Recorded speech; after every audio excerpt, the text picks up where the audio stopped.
Welcome to the Recon of Race 4 of Zwift Games 2026. Peaky Pavé. This one is set in France. Cobbles, tight roads, no mercy. This is where legs get tested, not by one massive climb, but by repeated efforts that sting and don't let go. Inside Zwift, the surface may be virtual, but the suffering is real. Peaky Pavé is about positioning, about timing, about surviving the cobbled ramps without burning every match too early. It's punchy, it's nervous, and it rewards riders who can handle pressure when the pace keeps rising. So welcome, let's break this race down and see where it's going to hurt. The start is flat, fast but controlled. This is where positioning matters, but not by burning matches. Stay in the pack, stay sheltered, let the draft do the work. No need to lead, no need to prove anything, because after 1.5 kilometers, the cobbles begin, and they last for 2.5 kilometers. Rolling resistance increases immediately. Speed drops, power rises, draft becomes less forgiving. This is where being too far back becomes dangerous. So on the flat you surf the wheels. You stay top 15-20 wheels, close enough to respond, calm enough to stay efficient. When the road turns to stone, the elastic stretches fast. If you enter the cobbles relaxed and well positioned, you save energy. If you enter them stressed and boxed in, you spend it. And on Peaky Pavé, every match counts. After the cobbles, the road turns hilly. Not brutal, not decisive on their own, but enough to keep the pressure on. At the 6-kilometer mark, you hit 3 small hills in quick succession. Nothing drastic, no massive gradients, but sharp enough to force accelerations. This is where riders make mistakes. They go to the front. They pull too long. They waste energy proving they're strong. Don't. Position is important here, but not on the front. Stay near the front of the pack. Top 10-15 wheels, close enough to respond instantly, far enough back to stay in the draft. Let others push the pace uphill. You follow. You stay smooth.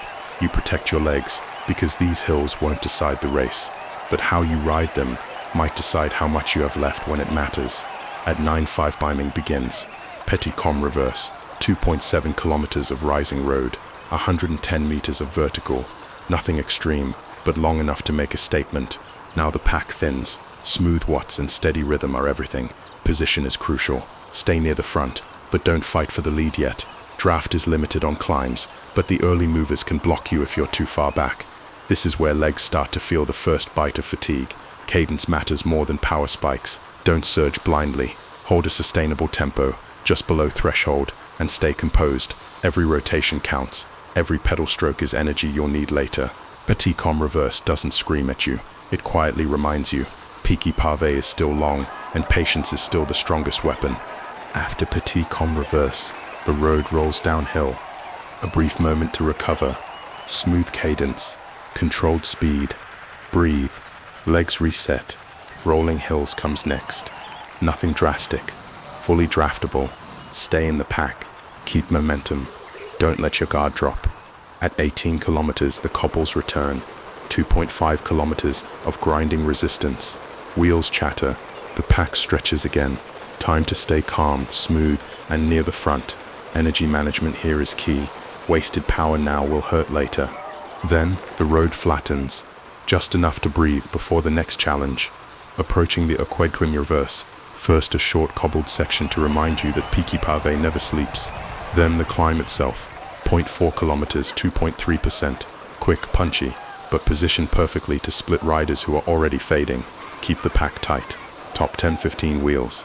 No heroic pulls on this climb. Just steady, clean watts. Because Peaky Pavé is relentless. Even in a climb this short, mistakes are remembered.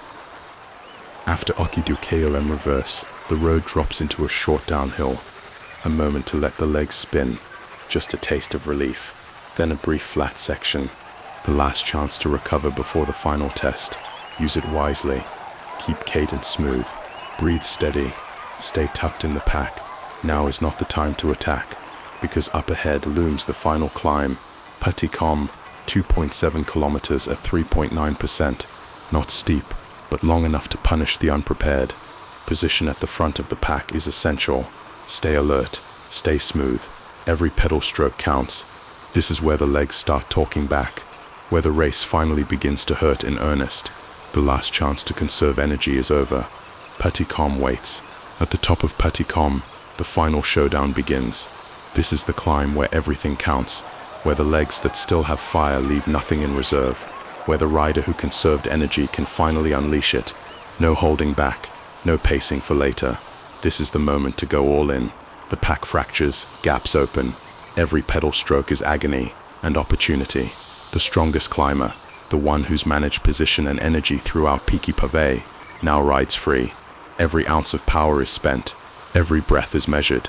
No regrets, no holding back. At the top, the winner is clear. This is where preparation meets pain, where patience turns into victory.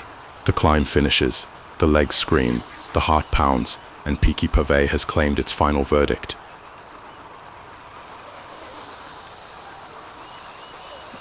And that's a wrap on the Recon for Race 4, Peaky Pavé. Remember, cobbles don't care about your excuses, hills don't hand out mercy, and yes, your legs will probably hate you tomorrow. If you liked surviving this ride with us, smash that like button and hit subscribe so you don't miss the next dose of pain on Zwift. Ride hard, rest harder, and we'll see you at the next Recon.